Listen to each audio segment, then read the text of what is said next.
Hello everyone, welcome back to my psychology channel. तो आज के इस वीडियो में हम लोग क्लास 11th का चैप्टर 3 पढ़ेंगे और चैप्टर 3 है मेथड्स ऑफ इन्वेस्टिगेशन। इसमें बहुत सारे मेथड्स के बारे में हम लोगों को पढ़ना है, जिसमें हम लोग एक्सपेरिमेंटल मेथड्स पहले पढ़ चुके हैं। अगर आप लोग नहीं पढ़े हैं तो प्लेलिस्ट पर जाकर पढ़िए, वहाँ एक्सपेरिमेंटल मेथड्स मिल जाएगा आप लोगों को। दूसरा, अभी हम लोग आज केस हिस्ट्री मेथड पढ़ेंगे। तो केस हिस्ट्री मेथड्स भी अन्य मेथड्स के जैसा काफ़ी महत्वपूर्ण है। इसका उपयोग मनोचिकित्सालयों में ज़्यादा होता है, इसलिए इसे नैदानिक विधि भी कहा जाता है। इस विधि में एक व्यक्ति विशेष का केस पर ज़्यादा बल दिया जाता है, अर्थात वर्तमान में उत्पन्न जो उसका घटना है उसके पूर्ववर्ती कारणों का खोज किया जाता है। और ये खोज उसके पास्ट में जाके, मान लीजिए कोई व्यक्ति को स्प्लिट डिसऑर्डर है, तो वो उस व्यक्ति को स्प्लिट डिसऑर्डर हुआ, तो वो जो रोगी को हुआ, पहले उससे मनोचिकित्सक पूछेगा कि आपको क्या क्या प्रॉब्लम है, कैसे आप, मतलब उसका व्यवहार का पहले वो देखेगा कि किस टाइप का व्यवहार कर रहा है।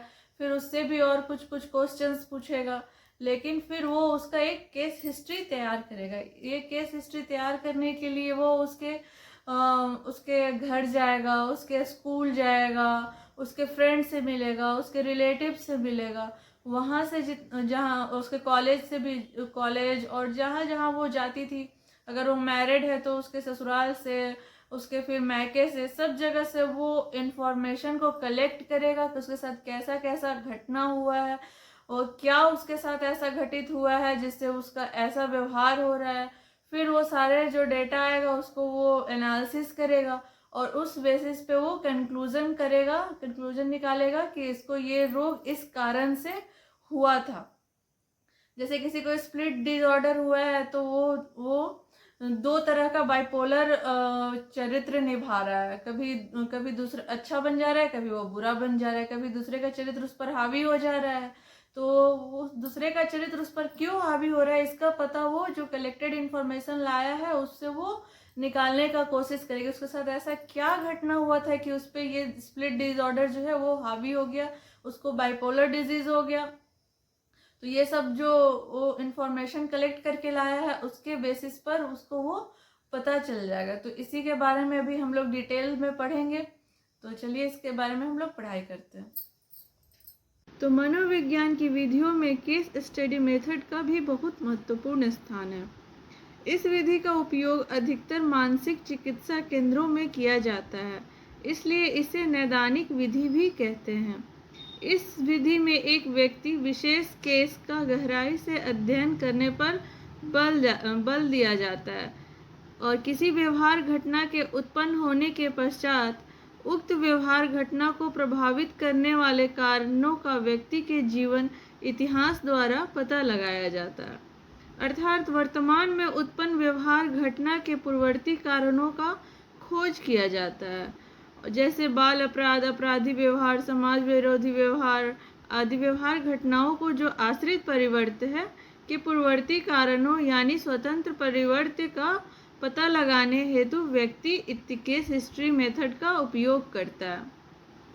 और व्यक्ति अध्ययन या केस स्टडी में अनेक विधियों का उपयोग विभिन्न प्रकार के प्रतिक्रियादाताओं से सूचना संग्रह के लिए किया जाता है, जैसे साक्षात्कार, प्रेक्षण तथा मनोवैज्ञानिक प्रेक्षण। ये प्रतिक्रियादाता किसी न किसी रूप में व्यक्ति से संबंधित हो सकते हैं तथा महत्वपूर्ण सूचनाएं दे सकते हैं। और व्यक्ति अध्ययन की सहायता से मनोवैज्ञानिकों ने कल्पनाओं, आशाओं, भय, आघातपूर्ण अनुभवों तथा अभिभावकों द्वारा किए गए लालन पालन पर अनुसंधान कार्य किया है, जिनसे व्यक्ति के मन एवं व्यवहार को समझने में सहायता मिलती है। अब इसको एक हम उदाहरण द्वारा समझेंगे। हम लोग भूल भुलैया मूवी सब लोगों ने देखा है। तो जो भूल भुलैया मूवी होता है वो एक हॉरर कॉमेडी मूवी है। मतलब उसमें लिखता है कि वो एक हॉरर कॉमेडी मूवी है, लेकिन वो हॉरर कॉमेडी मूवी नहीं है, वो एक मनोवैज्ञानिक मूवी है। मनोवैज्ञानिक मूवी इसलिए क्योंकि उसमें जो अवनी का किरदार है उसको एक मनोवैज्ञानिक बीमारी हुई रहती है, जिससे डिसोसिएटिव आइडेंटिटी डिसऑर्डर या स्प्लिट पर्सनालिटी डिसऑर्डर भी कहा जाता है। इस बीमारी में एक से ज़्यादा पहचानों का अनुभव करता है और एक समय पर एक पहचान हावी हो जाता है। उसमें भी मंजुलिका नामक भूतिया पहचान का अनुभव करती है और उसके साथ अपनी पहचान के साथ घुल मिल जाती है, और मंजुलिका का जो किरदार है वो उस पर हावी हो जाता है। तो ये मूवी अगर आप लोग देखे होंगे तो ये सारा बात आप लोगों को पता होगा। और इस मूवी में अक्षय कुमार ने एक मनोचिकित्सक के रूप में अवनी के केस हिस्ट्री को समझने और उसका इलाज करने के लिए निम्नलिखित काम किया। पहला, अवनी के अतीत और बचपन के अनुभवों का विश्लेषण किया, खासकर जो जो उसके साथ आघात होता था उसका वो विश्लेषण किया। तो ये अगर आप लोग मूवी देखे होंगे तो ये केस हिस्ट्री को आसानी से समझ जाएंगे कि केस हिस्ट्री मेथड क्या है। तो अवनी के अतीत और बचपन के अनुभवों का विश्लेषण किया, जो वो विश्लेषण किया, वो विश्लेषण करने के बाद उसे पता चला कि अवनी को बचपन में हवेली के एक कमरे के बारे में एक कहानी सुनाई जाती थी। जो भूतिया हवेली था उसके बारे में उसको एक कहानी सुनाई जाती थी, जिसमें मंजुलिका नामक एक नर्तकी थी जिसे राजा ने मार दिया था।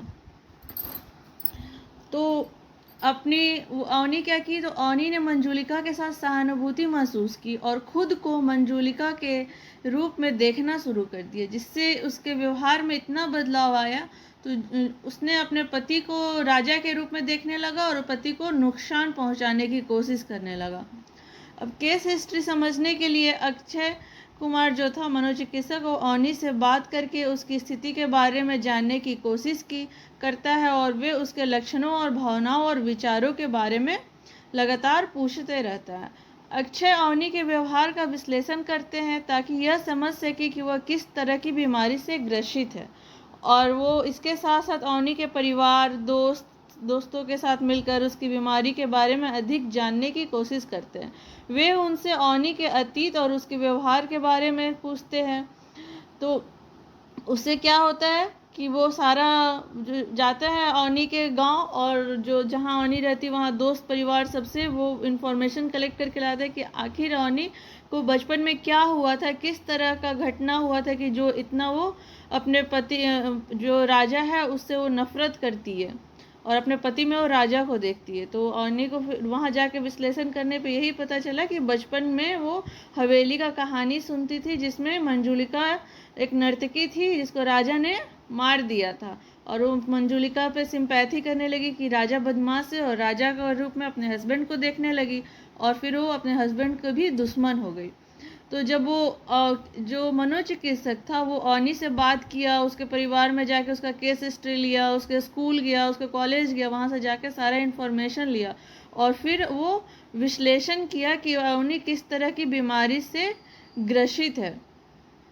तो अवनी ने को थेरेपी दी। फिर वहाँ से विश्लेषण करने के बाद अवनी को वो थेरेपी दी फिर उससे अपनी दमित भावनाओं और मनोभावों को समझने और निपटने में मदद मिली। तो इससे क्या हुआ, फिर वो अवनी का सारा जो मनोचिकित्सा जब उसे दिया गया, थेरेपी दिया गया, तो वो फिर इसका स्प्लिट पर्सनालिटी डिसऑर्डर जो था, जिसे डिसोसिएटिव पर्सनालिटी डिसऑर्डर भी कहते हैं, वो उसका ठीक हो गया। तो यही इस मेथड में होता है, केस हिस्ट्री मेथड में, कि पहले पहले जो मनोचिकित्सक होता है रोग का पहचान करने के लिए एक केस हिस्ट्री तैयार करता है, और केस हिस्ट्री के लिए वो उसका बचपन में जाता है, बचपन का इंफॉर्मेशन कलेक्ट करता है उसके परिवार वालों से, उसके स्कूल कॉलेजेस से, उसके नेबर्स से, कि उसके साथ क्या ऐसा हुआ था कि उसको ये बीमारी हो गई, और फिर उसका एनालिसिस करता है और एनालिसिस के व्यू पे फिर उसका रिजल्ट लाता है। और फ्रायड महोदय जो थे वो भी साइको एनालिसिस मेथड में व्यक्तियों के विषय में प्रेक्षण एवं व्यवस्थिता अभिलेख तैयार करना केस स्टडी मेथड के कारण ही संभव हो पाया था। वो भी ड्रीम एनालिसिस करते थे केस हिस्ट्री में, और फिर उनको अपना साइको एनालिसिस मेथड में केस हिस्ट्री मेथड का ही उपयोग करते थे। और केस स्टडी विधि का मुख्य पहलू निम्नलिखित है। पहला, गहन अध्ययन। तो केस स्टडी में एक विशिष्ट मामले की गहराई अध्ययन किया जाता है। जैसे अवनी के भी किरदार में अवनी का जो रोग हुआ था उसके लिए भी वो अक्षय कुमार जो मनोचिकित्सक से गहराई से अध्ययन किए, सब जगह से पता लगाया, खुद अवनी से, उसके परिवार वालों से, उसके आस पड़ोस से। फिर विश्लेषण और व्याख्या किया जाता है। केस स्टडी में एकत्र की गई जानकारी का विश्लेषण किया जाता है और उस जानकारी के आधार पर निष्कर्ष निकाला जाता है कि कौन सी उसे बीमारी हुई है। समाधान एवं विकास। केस स्टडी का उपयोग अक्सर समस्याओं के समाधान खोजने और विभिन्न परिदृश्यों का विश्लेषण करने के लिए किया जाता है। और विभिन्न क्षेत्रों में उपयोग। केस स्टडी का उपयोग मनोचिकित्सा, शिक्षा, व्यवसाय, सामाजिक विज्ञान और विभिन्न क्षेत्रों में किया जाता है। Merits of case history. तो अब हम लोग इसका मेरिट्स देखते हैं। इस विधि द्वारा व्यक्ति के जीवन के इतिहास की विस्तृत जानकारी हासिल होती है और इस विधि के द्वारा व्यक्ति के गत जीवन के उस स्तर तक आसानी से पहुंचा जा सकता है जिस स्तर में से उसके वर्तमान व्यवहार की समस्याएं जुड़ी थी। जैसे कि भी बताया कि उसके बचपन वाले स्थिति में जाके पता लगाना पड़ा कि उसका वो वैसा व्यवहार क्यों कर रही है। इस विधि द्वारा किसी व्यक्ति के परिवार, स्कूल, पड़ोस तथा बंधित विकृत व्यवहारों का अध्ययन सुगमता पूर्वक संभव है। उसके वहाँ से उसके व्यक्ति जो रहता है, जो रोग से ग्रसित रहता है, उसके स्कूल, पास, आस पड़ोस सबसे वो इन्फॉर्मेशन कलेक्ट करना आसान रहता है। केस स्टडी छात्रों को सिद्धांत को व्यवहार में लागू करने का अवसर प्रदान करता है और केस स्टडी छात्रों को जानकारी का विश्लेषण करने और उस पर आलोचनात्मक रूप से सोचने के लिए प्रोत्साहित करते हैं कि अगर उसे रोग हुआ है तो बहुत सारा वो आलोचनात्मक चिंतन करता है कि कैसे इस बीमारी से हम इलाज करा सके। तो छात्रों का आलोचनात्मक चिंतन इसमें बढ़ जाता है। इतने गुण होने के बावजूद इसमें कुछ डिमेरिट्स भी है। तो केस हिस्ट्री द्वारा प्राप्त सूचनाएं अपेक्षाकृत कम भरोसेमंद होती है क्योंकि इस विधि से एकत्रित होने वाली सूचनाएं प्रायः व्यक्ति के घनिष्ठ संबंधियों से प्राप्त किए जाते हैं। अतः सूचनाओं की सत्यता आगे सगे संबंधी की निष्पक्षता पर निर्भर करता है।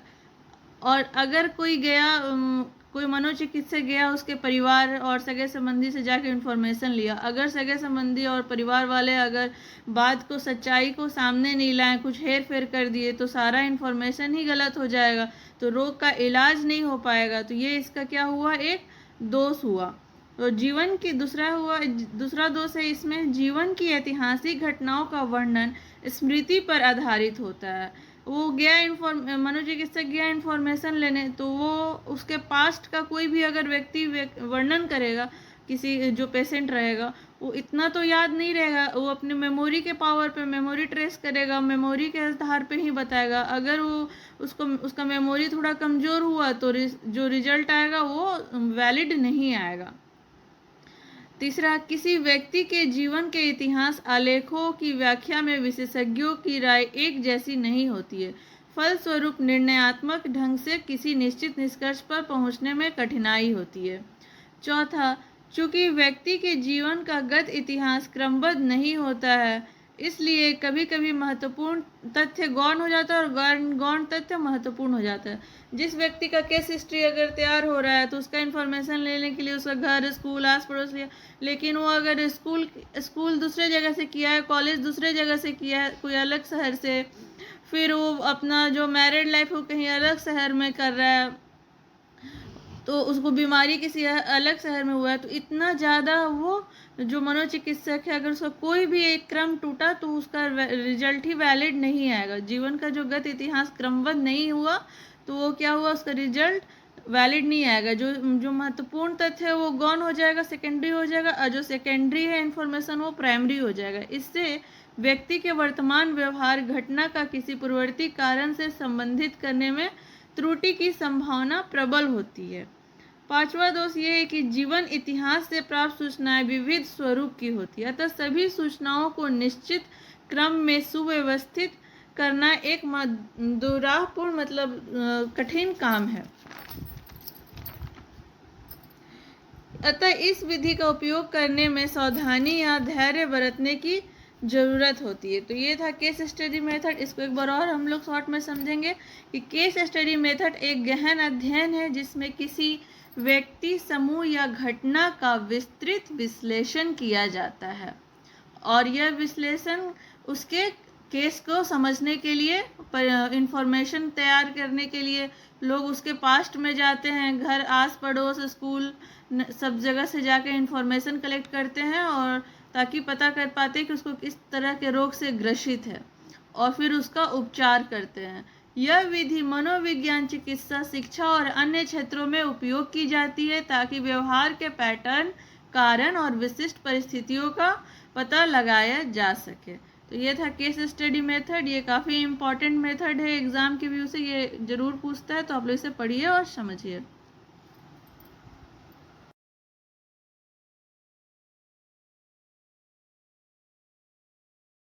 तो भी हमने केस हिस्ट्री मेथड को पढ़ा। ये काफ़ी इंटरेस्टिंग और इम्पॉर्टेंट टॉपिक है और इसका फुल वीडियो जो है वो प्लेलिस्ट पर है, तो आप लोग प्लेलिस्ट पर जाकर पढ़िए ताकि आप लोगों को सारा मेथड्स एक साथ ही पढ़ने मिल जाए और आप लोगों को कोई परेशानी नहीं हो। तो आप लोग ज़्यादा से ज़्यादा प्लेलिस्ट पर ही जाकर पढ़िए ताकि आप लोगों को एज अ फेयर कॉपी आप लोगों का बनते जाए और आप लोगों को कोई दिक्कत नहीं हो।